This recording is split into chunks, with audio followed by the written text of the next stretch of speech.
Hey everyone, welcome back to One Page Ahead podcast, where I go through the most popular self-help books, one chapter at a time, so you can get the conversational lesson without reading a single page. My name's Thomas Sang, and in this season 1, it's Atomic Habits. We are on chapter 8, and this chapter is called How to Make a Habit Irresistible. I also forgot that we are on the second law, which is make it attractive. Now, the things that are talked about in this chapter, in my opinion, we already know. But when we put a label to something, I do feel like it helps me organize my thoughts better. And just like the previous chapters that we talked about, learning information and archiving it and making sense of it from our historical experiences and learnings, it makes takeaways like this conversation a lot more effective. So the first thing that comes to mind when I say that is that we as humans, we chase exaggerated realities. We want the most intense version of things. The example that the book gives us is that when we're looking for food, we're hungry. Why do we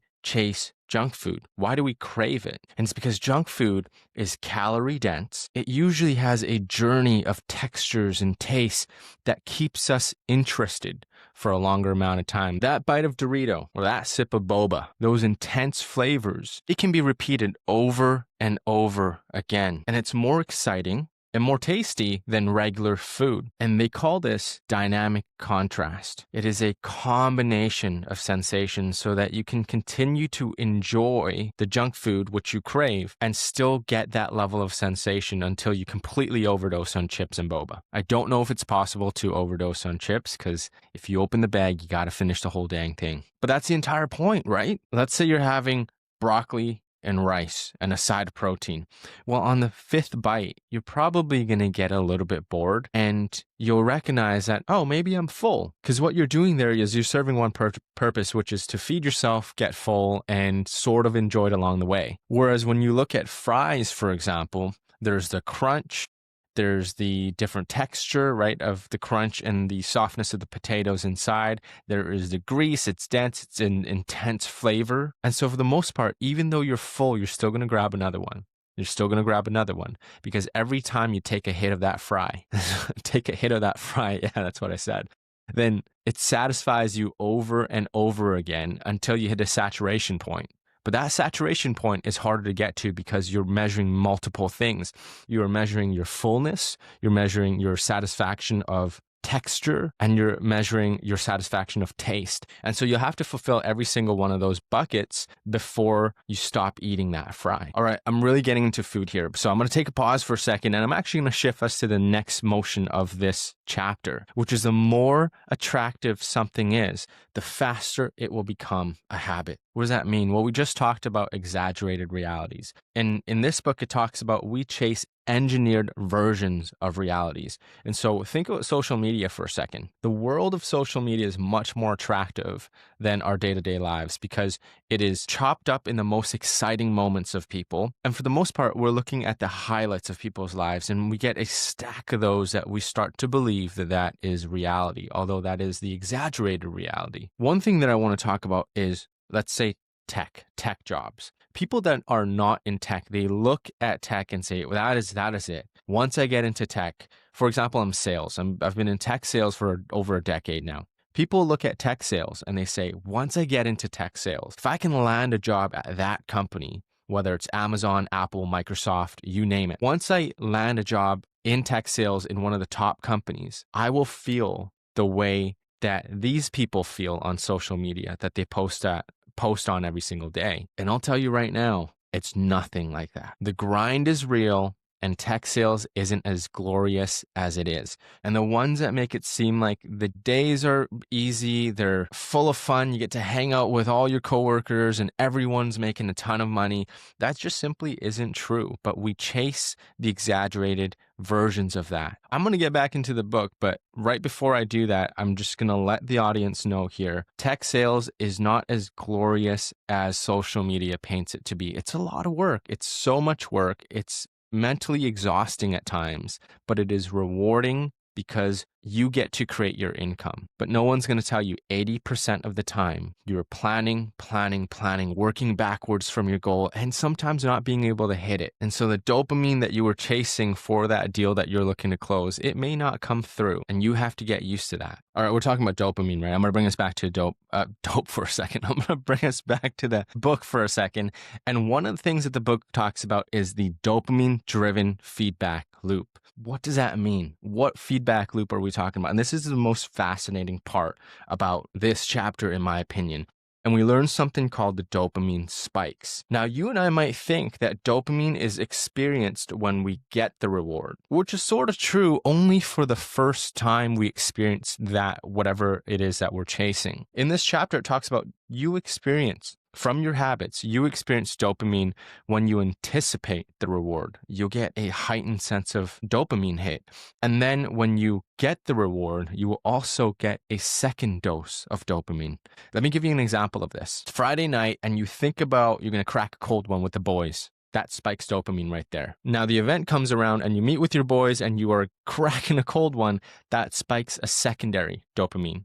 All right, now it's shortened down the time frame. Now, another example I want to talk about is gambling, for example. I just came back from Vegas. Now, we talked about 2 dopamine hits, right? Thinking of cracking a cold one with the boys and then actually cracking a cold one with the boys. But with gambling, you don't win, so why do you still get a dopamine hit?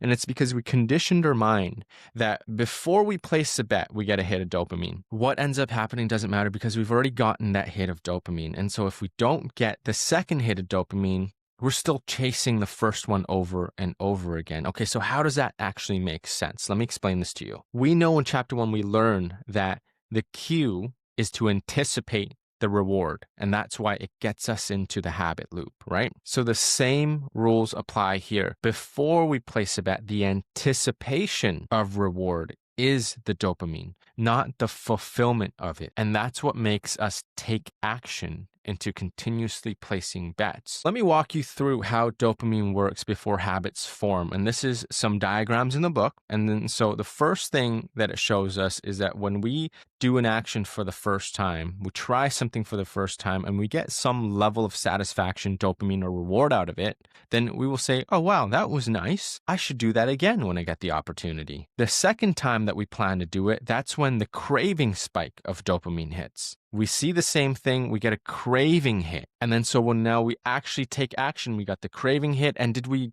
let's say the same example of placing a bet in the slots, for example. We place a bet now, we got the dopamine hit, but we didn't win. So we actually see a dip at the end of the reward. But because we had the dopamine hit, we're still going to do it. We're still going to chase that dopamine, which takes us to the fourth example of the dopamine spike, and which is we see the slot machine or gambling or whatever it is. We get the dopamine spike, we action it, and we win, and we get a second hit of dopamine. And so now it creates a habit. So now you must be wondering, well, this chapter is called How to Make Habits Irresistible. Thomas, like, what are we talking about here? How do I make habits irresistible? In this book, it talks about something called temptation bundling. And I find this very fascinating because we talked about habit stacking in the past, right? Which was we stack habits together so that we continue to go through them, and it makes it easier and easier for us to action through the things that we do. Now, temptation bundling is you stack a habit that you currently do, and then you stack a habit that you need. So when we talk about habit stacking from chapter 5, and on chapter 8, we talk about temptation bundling, and we add the two together. The formula really is you're going to stack a habit that you already do, that you enjoy doing, with a habit that you should do and you feel like you need to do. And then you do the same thing right after, which is you stack a habit that you need to do again with the habit that you like doing. The example that the book gives us is if you were to really enjoy watching Netflix, okay, but at the same time, you know that you got to exercise, right? So you stack the two and you say, I am going to watch Netflix on the treadmill. I'm going to do an incline walk.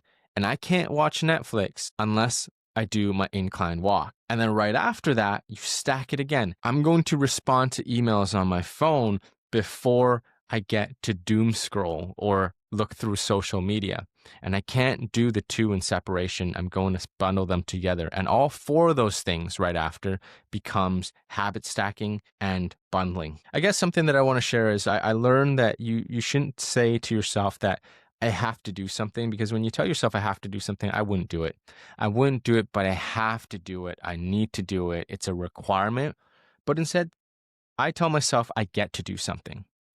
So I get to read a book. I get to sit down in a quiet space and read a book. I get to drive over to the gym and not take transit. I get to do all these things. It's not that I have to go to the gym. And if you get to reframe some of your mindset around some negative thoughts around activities and habits, then I think it will make it a lot easier for how you want to progress in your life and do different things. So knowing what I know now, I really enjoy working.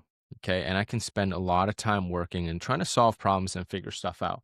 What I'm going to do is, before I step back into my office, I'm going to do 10 pull-ups. That's it. 10 pull-ups every single time I go in and out of this office, or when I come back in, because if I go in and out, I don't think I could do all those pull-ups in a day. So I get to work, and I also get to work on my health as well, which is something that I've told myself. I'm someone that takes care of my health. I'm someone that enjoys to exercise. Another thing is I get a lot of meeting invites. I'm in a lot of meetings throughout the day, and I also like my time to analyze data and take a look at what's working, not working in my creative space to see how I can drive business outcomes for my level. So for temptation bundling, what I'll do is, when I'm in meetings, I need to be focused and 100% present for the people there, so I show them the respect and at the same time take the most out of that conversation. And then after, I get my creative space to continue to drive and build impactful business strategies and outcomes. And that way I'm not multitasking during a meeting and half-assing both aspects of what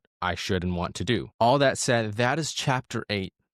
And the second law, which is make it attractive, and chapter 8 is called How to Make a Habit Irresistible, of the book Atomic Habits. If you learned anything new, if you enjoyed just listening to the chapter breakdown and my opinions on this, do me a favor, hit the like button, and you know what? Follow me on this journey. And I guarantee you, as I learn this, and you also participating in learning this with me, you can continue to learn, because you're also someone that values self-growth. And everything that I talk about, you can store, archive, and make sense of it in a different way than I would have. And if you got opinions on which other books that I should look into, dive into, read, pop it in the comment section below. And I read every comment. So it's because I only have like 4 comments, but I'm not chasing a dopamine hit. This is my dopamine. Me learning this book, ingesting it, and explaining it to you and myself in a way that I understand it is what gets me going. Again, this is Thomas saying Atomic Habits, Chapter 8, and I'll catch you in Chapter 9.